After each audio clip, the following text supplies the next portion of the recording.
My friends, there comes a moment in every strong woman's life when she realizes she was never the problem. She was just offering loyalty, affection, and consistency to someone who saw her as an option, not a priority. And here's the truth. When someone treats you like an option, it's not just an insult, it's information. It's a reflection of how they value your presence. And once you see that clearly, everything changes. When someone treats you like an option, it creates an emotional imbalance. You're the one who's constantly investing, hoping, waiting for a message, a plan, a sign of effort. And they know they can come and go. They know they don't have to try that hard because you'll always be there. That dynamic puts you on the back foot emotionally. It puts you in a state of constant chasing while they sit comfortably in a position of control.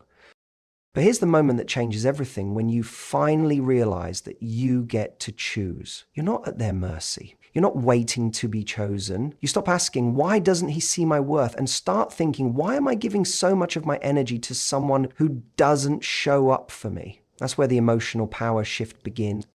Most people don't even realize when they're being treated as an option. They confuse breadcrumbs for effort. He might text once in a while. He might compliment you, maybe even show up occasionally when it's convenient for him. But ask yourself, is that consistency? Is that effort? Or is it just enough to keep you hoping? Real effort is consistent. It doesn't leave you wondering. And when a man isn't consistent, he's telling you exactly where you stand in his life, even if his words say otherwise. You have to be brave enough to see the difference between attention and intention. Now, here's where the emotional shift gets powerful. When you recognize that you've been operating from a place of lack, constantly giving, hoping, and proving, you stop trying to earn his validation and start questioning whether he even deserves yours.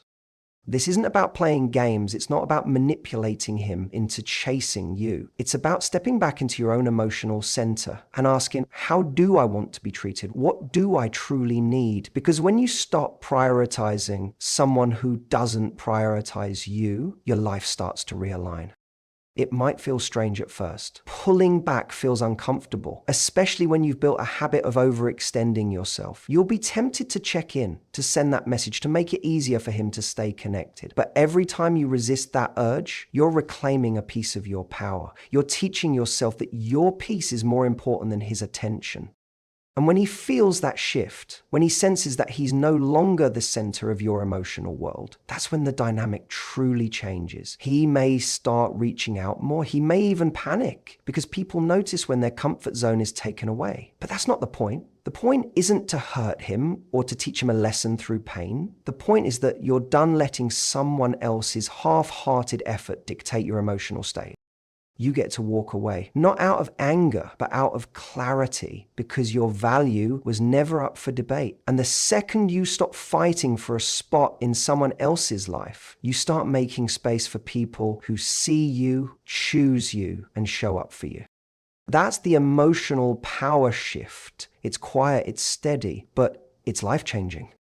There's a very real difference between being an option and being a priority. And the sooner you learn to spot that difference, the better you'll protect your peace, your time, and your heart. Most people fall into the trap of accepting optional treatment while hoping for priority level love. They excuse the mixed signals. They justify the inconsistent behavior. They convince themselves that he's just busy or he's not ready yet. But the truth is simpler than that. If someone genuinely values you, you won't have to wonder. Being a priority means you're seen, heard, and considered. Your presence matters to them, even when it's inconvenient. They don't just think of you when they're bored, lonely, or in need of comfort. You're not someone they reach out to when all their other plans fall through. You're someone they plan around, someone they want involved in their life consistently and intentionally. When you're treated like an option, everything feels uncertain. You're kept on standby. You're almost in a relationship. You're sort of important, but only when it's easy, only when it benefits them. You're not getting deep emotional investment. You're getting scraps disguised as effort. And the longer you accept that dynamic, the more it chips away at your self-worth. The reality is, people treat you based on the standard you set for yourself. If you continue to tolerate being someone's backup plan, then that's exactly the role they'll keep you in. And it's not because they don't know what they're doing, it's because you've made it easy for them to do so. Your availability, your patience, your willingness to stay in the gray area, those things are not being interpreted as love, they're being interpreted as permission. That's why boundaries are everything. You don't just need standards, you need the courage to enforce them. It's not about ultimatums or trying to control someone's behavior. It's about being honest with yourself about what you're worth and refusing to accept anything less. When someone is inconsistent with you, it's not your job to chase consistency. It's your job to step back and ask yourself, would someone who truly values me treat me like this? It's easy to romanticize potential, to hang on to the good moments and to hope that things will change. But the way someone treats you when things aren't easy, that's what tells you everything you need to know. Do they show up when it matters? Do they communicate clearly? Do they make time for you? Or do you always feel like you're fighting for space in their life? When someone sees you as a priority, you feel secure. You don't question your place in their world. You don't overthink every text or reread every message looking for hidden meaning. And that peace, that is what you deserve. You don't need to convince anyone of your worth. You don't need to audition for love. The right person won't make you wonder. They won't keep you guessing. And if someone can't or won't treat you like a priority, then your next move should be simple. Stop giving them priority access to your life. You are not a placeholder. You are not someone's maybe. And the second you realize that, you start living in alignment with it. You stop settling. You stop hoping they'll change. You stop playing small because you finally get it. Being an option in someone else's life isn't a reflection of your value. It's a reflection of their inability to see it. And that's on them, not you. The most powerful thing you can do is nothing at all. Not the emotional texts, not the long explanations, not the begging for clarity, just silence, distance, space. It's in that space that reality hits the hardest. When you stop showing up like you always have, consistently, loyally, predictably, it disrupts the dynamic. Suddenly, the person who treated you like an option is faced with your absence. An absence is a powerful mirror. It reflects back everything they've taken for granted. We're often taught to believe that communication is everything. And yes, communication is important, but not all situations call for words. When someone already knows they've been inconsistent, when they've seen you pour effort into a one-sided connection, they don't need more of your words, because silence forces a person to sit with their choices. When you remove yourself from someone's life, not with drama, not with revenge, but with quiet strength, they begin to notice the void. The texts stop coming from you. The emotional labor you always carried is no longer there. Your energy, your presence, your softness, it's all missing. And that absence says far more than another conversation ever could. Distance teaches what presence could not. While you were there, while you were accessible, they may have thought you'd never leave, that they could push boundaries, disappear and reappear when it suited them, and you'd always be waiting. But when you pull back, you shift the power dynamic. You stop feeding the cycle. You stop enabling their complacency. And this isn't about punishment. It's about protecting your peace and letting reality do what it needs to do. You're no longer giving them the luxury of your constant reassurance. You're no longer making it easy for them to offer the bare minimum and still keep your attention. And that change, that silence, it's loud. It unsettles people who've grown used to taking you for granted. Let them wonder why you're quiet. Let them sit in the discomfort of your distance, because if they truly cared, they'll feel the loss. And if they don't, then you've just created the space you needed to move on without false hope. Sometimes we over-explain ourselves in an attempt to be understood. But if someone hasn't valued your presence already, more words won't change that. At a certain point, clarity doesn't come from conversation, it comes from consequence. Letting someone feel what it's like not to have access to you anymore is one of the clearest consequences you can offer. something happens. You begin to hear yourself more clearly. Your needs, your pain, your worth, they rise to the surface. You get to separate your identity from their inconsistency. You remember who you are outside of that emotionally draining dynamic. The distance isn't just for them to reflect, it's for you to heal. This is how you start reclaiming yourself, not by yelling louder, not by proving harder, but by becoming unavailable to what no longer serves you. And if that silence teaches them something, good. But if it doesn't, that's okay too, because the lesson wasn't really for them. It was always for you to remember your value and to stop offering it to someone who never treated it with care. Let silence speak. Let distance deliver the message. Let go not with bitterness, but with boundaries. And trust that what is meant for you will never require you to beg, to chase, or to stay small. Walking away isn't about revenge. It's not about making someone suffer or proving a point. It's about reclaiming your self-respect after it's been stretched thin by someone who didn't show up for you in the way you deserved. When a man treats you like an option, it's easy to get caught in a loop of overthinking, trying to decode his behavior, wondering what you could have done differently. But at some point, you have to realize that your value doesn't diminish just because someone failed to see it.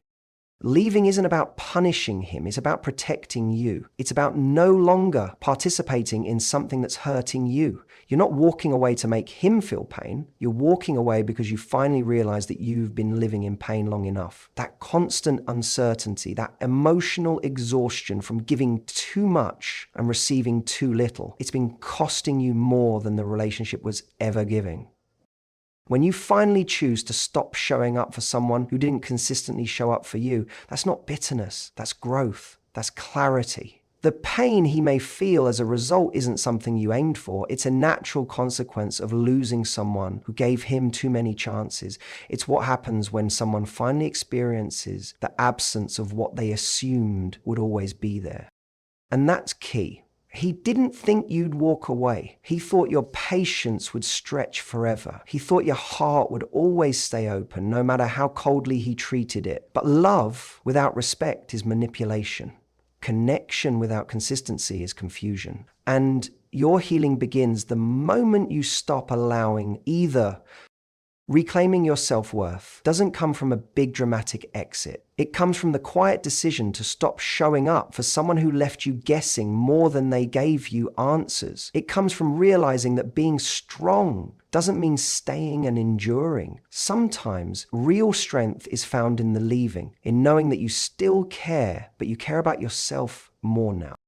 And when he starts to feel that shift, when the calls stop, when the effort he once ignored is no longer there, it might hurt him. He might feel the sting of your absence, the echo of your silence. But again, that's not because you intended to hurt him. That's simply the ripple effect of your healing. That pain is not your responsibility. You are not in charge of how someone reacts to your boundaries. You are in charge of honoring yourself.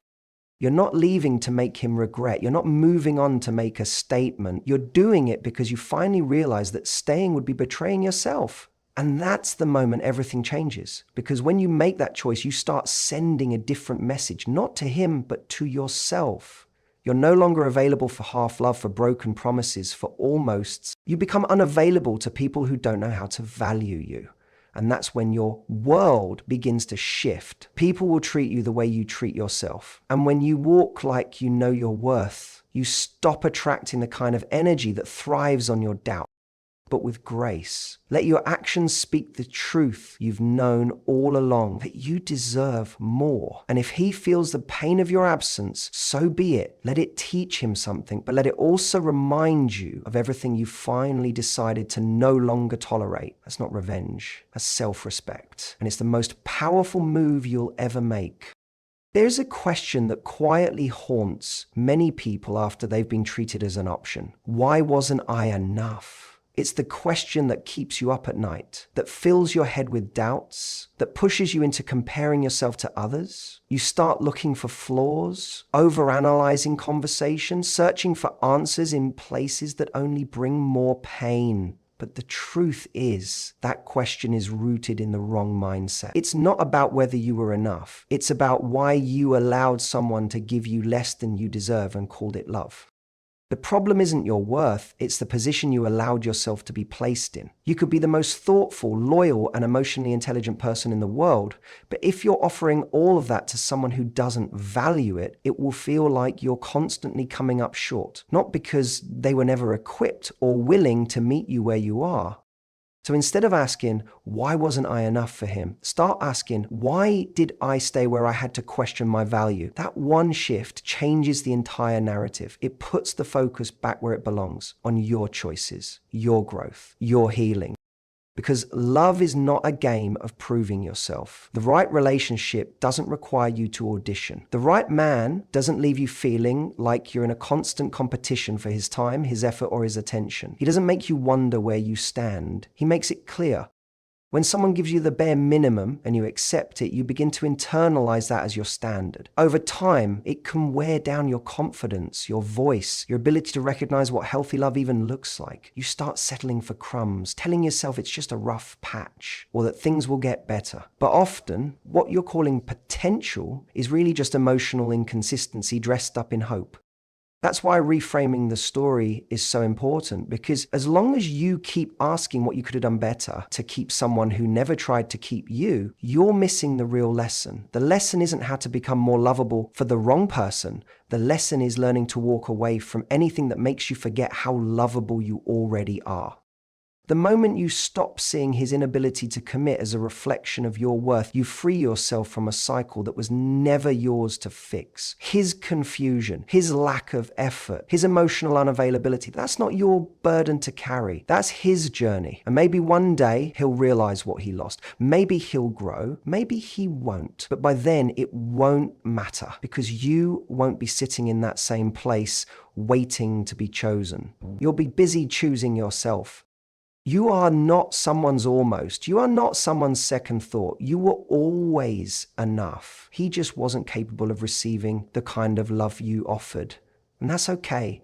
Not everyone is meant to stay. But every experience is meant to teach. So rewrite the question. Don't ask why you weren't enough. Ask why you gave someone so many chances to show up when they clearly didn't want to. And then let that awareness be the beginning of your transformation, the beginning of you never settling again. Because the day you stop asking to be enough is the day you start becoming unstoppable. There's a shift that happens when you stop chasing the one who overlooked you, when you finally realize that your life doesn't pause for someone else's indecision. It's that moment when you stop checking your phone, stop rehearsing what you'll say if he comes back, and start remembering who you were before the confusion, before you allowed someone's inconsistent effort to define your worth. That's where your power begins. Not in getting even, not in making them miss you, but in realizing you've outgrown the version of yourself that tolerated less. You begin to evolve into the woman who no longer waits for a message, who no longer shrinks herself hoping to be noticed, who no longer bends her standards just to feel chosen. And when that happens, something truly liberating begins to take root. You stop looking back. It's not that you forget how much it hurt. It's not that you erase the memories or pretend you did care. Deeply, you tried, you gave, you hoped, but you also learned. And what you learned was this: someone who sees you as an option will never give you the kind of love that makes you feel safe, seen, and secure. That kind of love doesn't come from guessing where you stand. It comes from clarity, from mutual effort, from someone who is just as all in as you are. So you stop longing for him to regret. You stop waiting for him to wake up, because you've finally woken up yourself. You realize that your life doesn't revolve around someone who couldn't figure out how to show up for you. You begin to pour all the love, time, and energy you once gave to them